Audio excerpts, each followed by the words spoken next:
Mayad nga daw sa aton nga mga televiewers, again, nagapangayo gid kita sa inyo tanan nga updan ninyo kami for another 30 minutes ang inyong tempo. Kay sa aton nga first episode no, nakita ninyo ang mga bugal ang masiling naton nga Ilonggo Pride. Kag subong naman dugangan ta. With this episode, ang amon na ipakilala sa inyo, ang amon nga ipa-embrace naman sa inyo. Darling naton ini no, matawag naton nga darling naton kay nga aside from he's really very dear to Ilonggos kay tungod nga dirigid siya, and he give sa mga awards kag kadalagan bugal nga hindi lang niya na pakita diri but all over the world tungod sang iyang kakaiba kumbaga nga galing kag iya nga expertise in terms of photography. Maayong adlaw sa tanan, ako gali sa Angel Kim, one of your hosts for today. Kag proud gid ko nga i-present ang aton nga guest for today. Kag bugal gid ni siya sang Ilonggo, and later on we will learn more about him sa iya mga achievements kag mga tips to share with the rest of the world. Maayong adlaw sa tanan, ari kita subong sa Ilonggo kuya kag may isa kita ka kabigatin man nga guest sa subong adlaw. Nabalaan naton nga last time world class, subong world class man aton nga guest. Yes. Bugal naton nga igatulong naman sa tagsa ka panimalay sang tagsa ka Ilonggo ang of course our very own Boboy Librodo. Okay. Boy, welcome to Ilonggo kuya. The best ka na, trending ka pa. Yes. Maayong nga adlaw sa inyo katanan. Ako si Boboy Librodo, Ilonggo, kagkaray apa. Na-mention gid ikaw sa episode namon nga upod namon ang imo nga manghod, no, ang imo utod. So siling niya, he's not into photography daw before. Okay. So ikaw kumbaga ang nagwan gid sa iya, nagsiling nga, why don't you try? So to make the story short, he tried photography, and just like you, na nakuha niya ang mga paraman niya sa iya.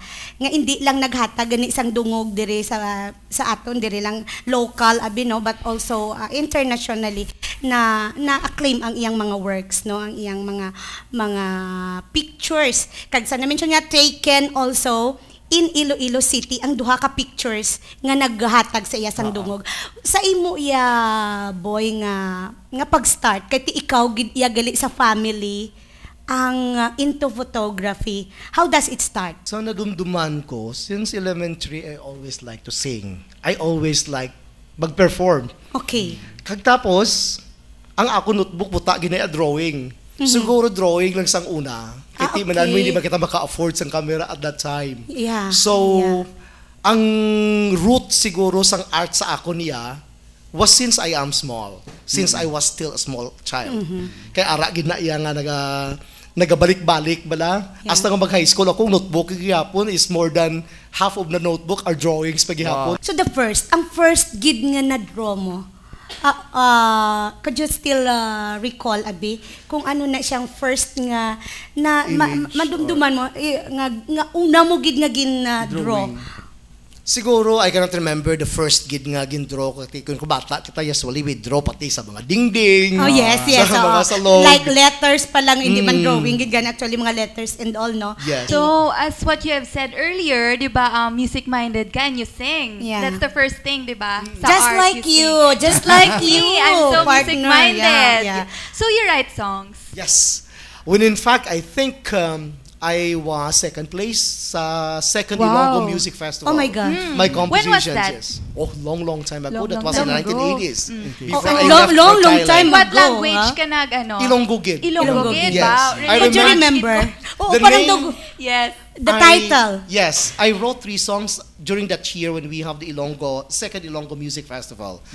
The titles were Iloilo, one of the Okay. song, which was made into the theme of the competition.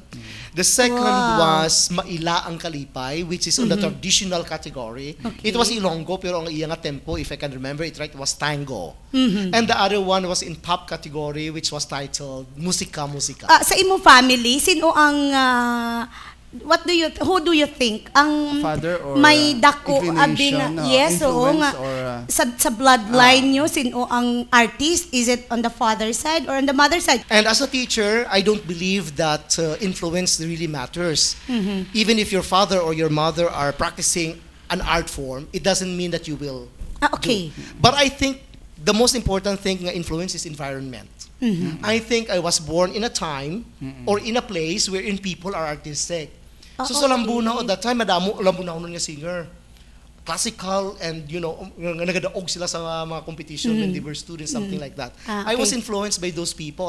Kagdamo man balay nga may mga piano. Yes, Okay. yeah. So I always hear people playing piano. And I want also to learn that To learn thing. piano. You want to be one of them. Yes. You want to be one. Pero May- have you taken any lessons back then? Sang gamay ka pa, nag-lesson ka for singing or Yeah, painting? lessons, mga Wala, voice or innate lessons, lang yun, no? or self-study? What? Ang lesson, ang amo na yung masadya. Kag I found out that it is different from the Thais. Ang mga Thais, they can sing. But ibagit iyang ang magkanta ang Pilipino. That's Yes. correct. You know why? Yes, it's We from the have heart. lessons but informal. Okay. Kay kung manami ka magkanta, doon ka sang mga tao sa simbahan, join ka sa choir sa simbahan.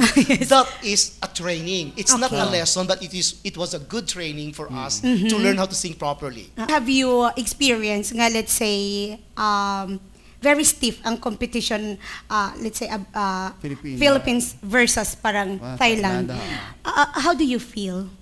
You know Are you what? praying for I the just have to be Philippines very win? honest here. Okay.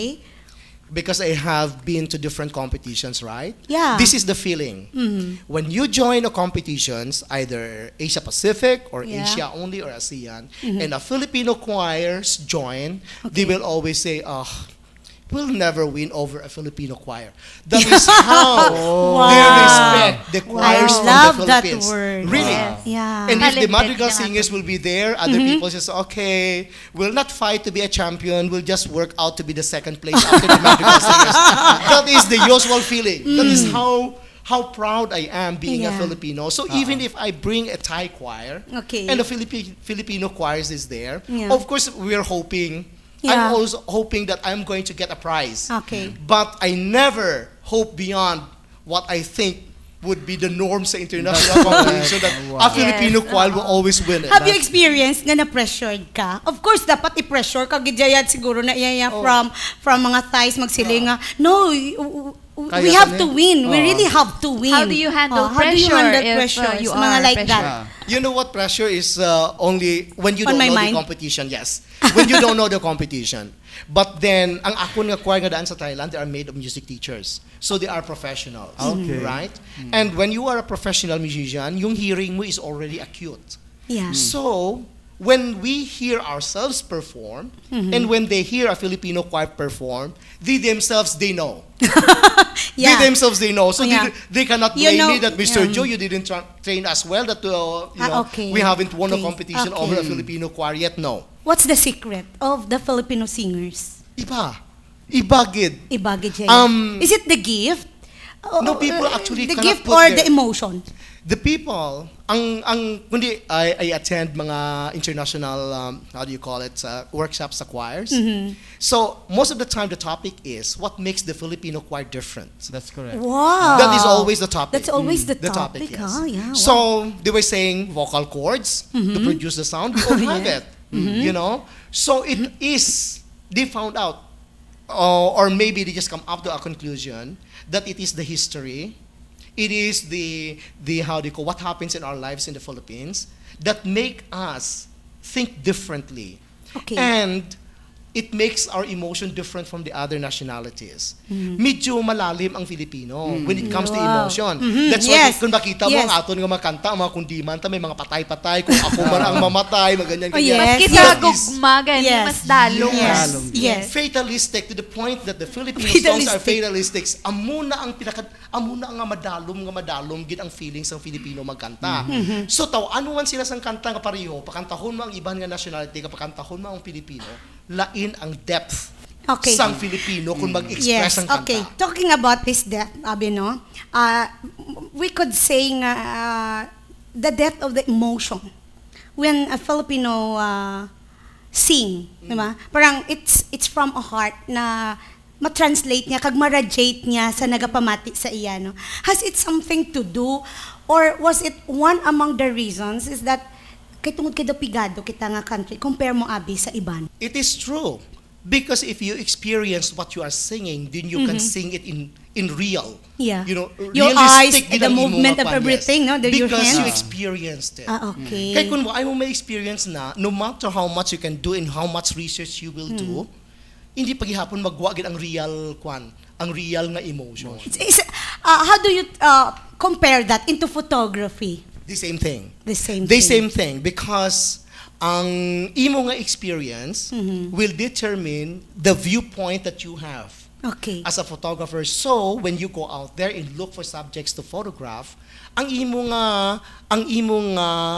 the way you see things is determined by the way you experience life. Okay. So for example, ako obviously kita sa Pilipinas, we are not a rich country, di ba? Yeah. So when I go outside, for example, I went to Cambodia, and that is where one of my winning photographs came from, right? Okay. A picture Yeah. of a girl. And what happens is that I can relate to the girl.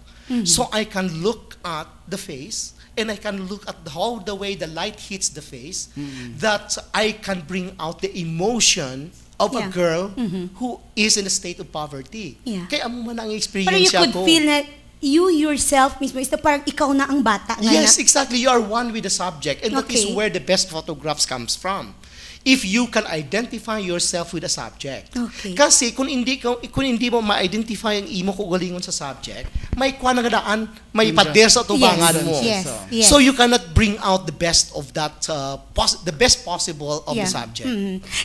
Though very ako sa nagustuhan ko ning iyan kaya it was a picture taken from Cambodia, partner, no. So masiling kita nagaano ang bata in the picture, nagaano siya when you take the photo, na, parang normal lang nga nagapungko, what is she wearing, parang how old is she, parang mas makita natin, makita man bala partner without seeing the picture, di ba? Without seeing that in actual manner or in actual form, kami man ma-translate man sa amon kung ano atong winning photograph nga ginkuha mo sa Cambodia. You know, sa imaging, no? Okay. In order for the viewer to appreciate your work, it has to be a sort of mysterious. Yung may Mona Lisa appeal bala. Okay. Kita mo Mona Lisa, you don't know So ang may mga smile drama and all that Yes. sa likod. But when you look at the picture of that Cambodian girl, it's more than the picture. Because you look at the eyes and you know what was she thinking. Okay, the eye speaks of Yes. a lot of words. Mm-mm. Para And may even- message, may may message message. nga gina-convey. Okay. Because in any portrait, the eye is the most important thing. Okay. That is the most expressive part of a human face. Yes, The it's second true. most It's the window of important our part soul. of I a human agree. face, of a portrait, are the hands. That's why whenever I judge, I don't award any winning picture when the hands are so far away from the face. I want the hand to be around the face, close to the face, hugging itself. Because from the eyes, okay. the viewer go to the hand. That's why duha mo lang na